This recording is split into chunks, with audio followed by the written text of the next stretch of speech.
The Hooponopono process is a simple process to solve problems and to release stress. It's the process is to solve problems and to release stress.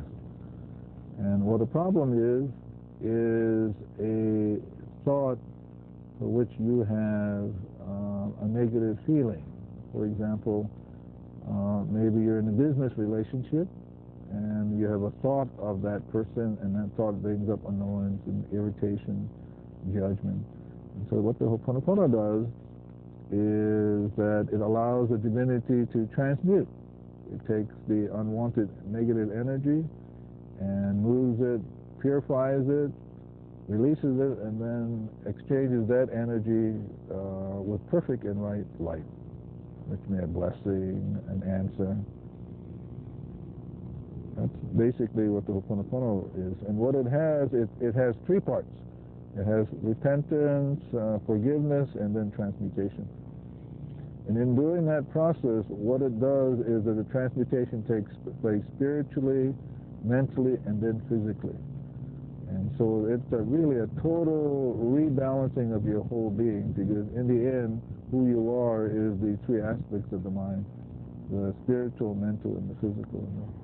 So the Hooponopono process allows the divinity to transmute any unwanted negative energies within you spiritually, mentally, and physically, and then you heal. My name is Lloyd Tata. I've been doing Hooponopono for about a year now, and it's been very helpful in my daily life.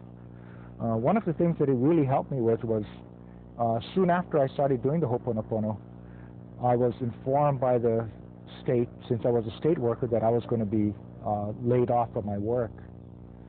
Just about that time, I started really doing my Hooponopono, doing my process, and it became very helpful where I wasn't stressed, I wasn't pressured, I didn't feel any anxiety about becoming unemployed. As it got closer to my final day of being laid off, I became very peaceful and very content, like it was the right thing to happen at the right time. So all problems for the divinity begins with a thought, and with that thought is attached an emotional memory of some sort. It could be anger, resentment, annoyance, and irritation. And so this emotional thought is the origin of all disease. So the Hooponopono gets to the cause of the disease, which begins in the mind as thought. When you do this Hooponopono, what you're doing on your part is you're saying to the divinity, I'm responsible for this unwanted emotional energy, and I'm sorry about it. Please forgive me.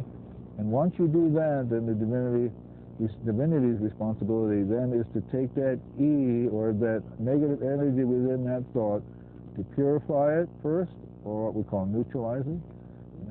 And after that energy has been neutralized, then the divinity removes it, pulls it out, releases it, and now you have an empty space, or what he calls a void.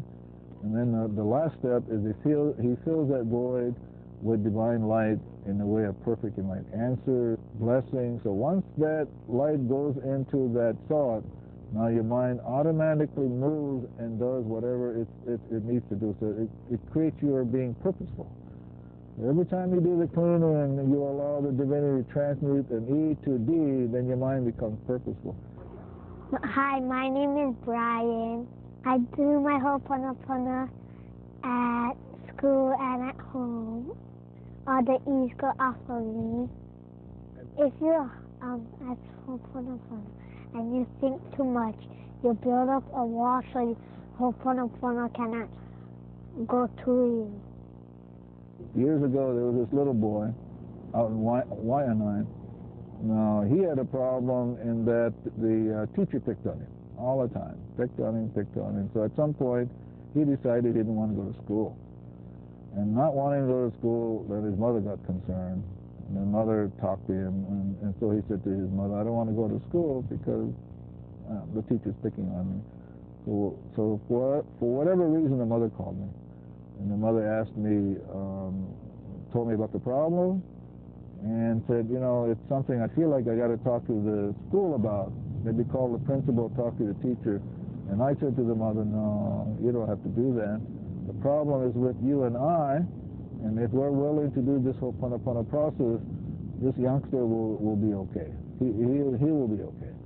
And so I suggested to the mother that she come and talk, the boy come and talk to me, her son. She had asked me if she could come with him. I said, no, let me talk to him. So he came, and so I talked to him, and I said to him, what is going on? And he basically said the same thing his mother said, that the teacher was picking on him. So I said to him, why do you think the teacher is picking on you? And for whatever reason, his response was, I think there's something about me that bugs her. I said, yeah, you hit it right on the head. So then I taught him the process of how to debug himself. I don't know, several weeks later, I was out and I visited my mother. He saw me. He put his hands up and he went, all right. He said to me, I'm invisible now, that she can't see me. And I said to him, what does it mean? And his response was, she doesn't pick on me anymore. So he learned that his problem was something about him, in him, that bugged the teacher, and so he debugged it. By doing this process, debugging means allowing the divinity to move the E to a D, and then everything goes back into peace and balance. Yeah? This is what freedom is. So the Hooponopono's major objective is freedom.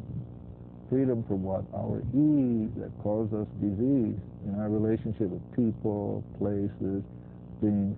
But the ultimate problem is our thoughts of. It is never about that person or the situation, the condition, but it is your thoughts of that creates the disease or the disharmony. So Hooponopono is about freeing yourself from those E's and then being free. The process has really helped me in my role as a parent. I mean, so in the home situation, because instead of as a parent, starting, you just get. You have a reaction